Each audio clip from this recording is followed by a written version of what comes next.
এই ছবিটাই তো কন্ট্রাস্টের ছবি।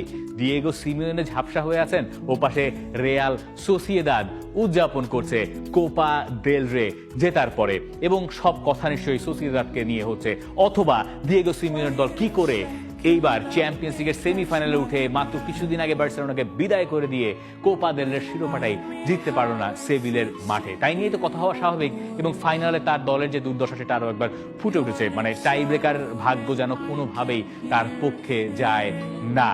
চ্যাম্পিয়ন্স লিগে খেলার ক্লান্তির দায় একটা ডিয়েগো সিমিওনে দিতে পারেন, কিন্তু এর আগের গুলোর আসলে তাতে হবে কি? টাই ব্রেকারে বরাবরই সিমিওনের দল হারছে, যেটা তার দলকে সাহায্য করছে না। এবং এই ছবিটা আপনি অন্যভাবে দেখতে পারতেন, যে এই ম্যাচে আমরা কথা বলতে পারতাম যে আঁতোয়া গ্রেজমানকে খুব ভালো মতো আতলেতিকো মাদ্রিদ বিদায় দিচ্ছে, একটা কোপা দেল রে তারা জিতেছে, চ্যাম্পিয়ন্স লিগের সেমিফাইনাল আছে, কিন্তু এর কিছুই আমাদের বলা হচ্ছে না। ইনফ্যাক্ট সিমিওনে নিজেও বিদায় নিতে পারেন, একটা শিরোপা জিতে হয়তো বিদায় নিতে পারতেন, চ্যাম্পিয়ন্স লিগে তো আরো বেশি করেন, কিন্তু সেই সুযোগ তারা হাতছাড়া করেছে, তারা জিততে পারে নাই, এবং তারা টাই ব্রেকারে গিয়ে ম্যাচ খেলছে।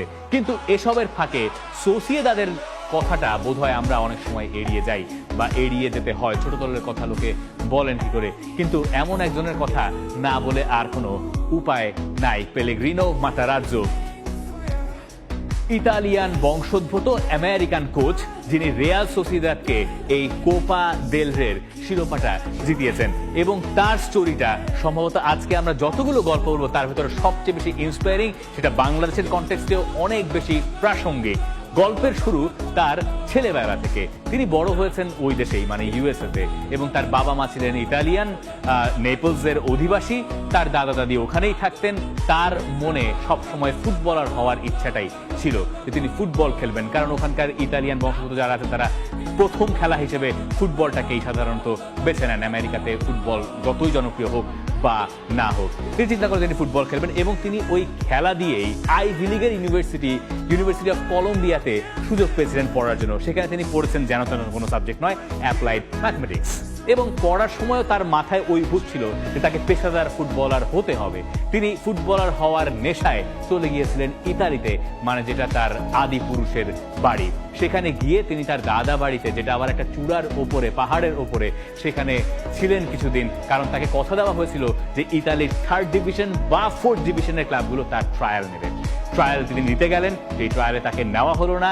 এরপর তাকে বলা হলো যে 3rd ডিভিশনে একটা ক্লাব বাকি আছে, তুমি চাইলে সেখানে ট্রায়াল দিতে পারো, এবং ট্রায়ালের শেষ দিনে গিয়ে তিনি সেখানে অংশ নিলেন। কিন্তু সেখান থেকে জানানো হলো, তোমাকে তো আমি মোটে একদিন দেখেছি, এর পরদিনই ট্রান্সফার উইন্ডো ক্লোজ হয়ে যাচ্ছে, তোমাকে আমি একদিন দেখে কি করে এই দলে নেব। হৃদয় ভেঙে গেল এই পেলেগ্রিনো মাতারাজ্জোর। তিনি আবারও চলে গেলেন তার নিজ দেশে, এবং জার্মানিতে গিয়ে তিনি ভাবলেন যে এখানকার 3rd ডিভিশন, 4th ডিভিশন বা নন প্রফেশনাল, সেমি প্রফেশনাল ক্লাবে যদি আমি ফুটবল খেলতে পারি তাহলে আমার মন্দ কি। তিনি সেখানেই কিছুদিন ফুটবল খেললেন। বুঝেন, এর ফাঁকে তিনি কিন্তু চাইলে তার ওই ডিগ্রি দিয়ে ভালো চাকরি বাকরি করে খুব আরাম আয়েসে পৃথিবীর যে কোনো দেশেই থাকতে পারতেন। মানে ওই ইউনিভার্সিটির একটা অ্যাপ্লাইড ম্যাথমেটিক্সের গ্র্যাজুয়েটের তো একটা দাম আছে, একটা কদর আছে, তাই না? তো সেই সব তিনি করবেন না, তিনি ফুটবলেই থাকবেন। তিনি ঠিক করেন তিনি ফুটবলারই হবেন। ফুটবল মোটামুটি খেলেছেন, এখন তিনি কোচিং করবেন। কোচিং করার জন্য আরো একবার তার ঠিকানা জার্মানি। সেখানে গিয়ে তিনি কোচিং এর দীক্ষা নিলেন। ওই যে সেমি প্রফেশনাল বা প্রফেশনাল যা খেলেছেন সেইটাও তাকে খুব বেশি সাহায্য করলো, এবং কাজ করতে করতে তিনি শুরু করলেন কাজ করা বয়স ভিত্তিক দলের ফুটবল কোচ হিসেবে। বয়স ভিত্তিক দল পেরিয়ে এরপর তিনি আরেকটু বড় বয়স ভিত্তিক দলে গেলেন। এরপর তিনি অ্যাসিস্ট্যান্ট কোচ হিসেবে কাজ করলেন। এরপর তিনি কোচ হিসেবেই চিন্তা করলেন যে তিনি এখন সেই কাজ করবেন, এবং এই কাজ করার সময় ভদ্রলোকের বিয়ে হয়েছে, বাচ্চা কাচ্চা হয়েছে, এদেরকে এক জায়গায় রেখে এসেছেন, নিজে ফুটবল কোচিং এ তবুও মনোযোগী হয়েছেন। তার স্ত্রী বলেছেন যে ঠিক আছে, আমাদের এই ব্যাংক বা অন্যান্য চাকরি ফাকরি লাগবে না, আমরা এই ফুটবল কোচিংয়েই থাকবো, তুমি তোমার কাজ করো, আমি আমার কাজ করছি।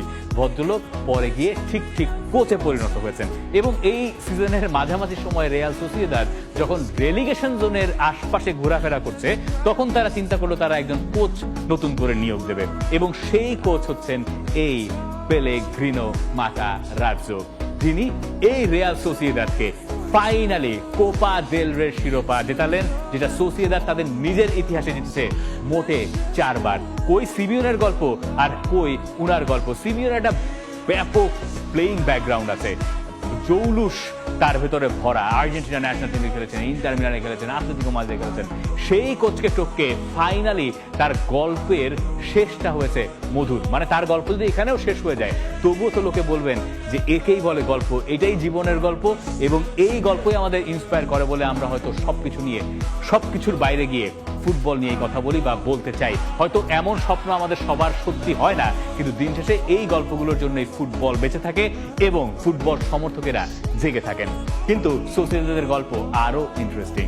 মানে সোসিয়েদাদের যে গোলকিপার ওই সেভ দুটো করেছেন, শর্লক এবং উলিয়ান আলভারেজের পেনাল্টি কিক ঠেকিয়েছেন, ওই গোলকিপার রিয়াল সোসিয়েদাদের সেকেন্ড চয়েস গোলকিপার, 24 বছর বয়সী, এবং তিনি এর আগে তার পুরো ক্যারিয়ারই সোসিয়েদাদে কাটিয়েছেন। তিনিও বয়সভিত্তিক দল থেকে বেড়ে বেড়ে উঠে এসেছেন, তিনি দুটো পেনাল্টি সেভ করেছেন।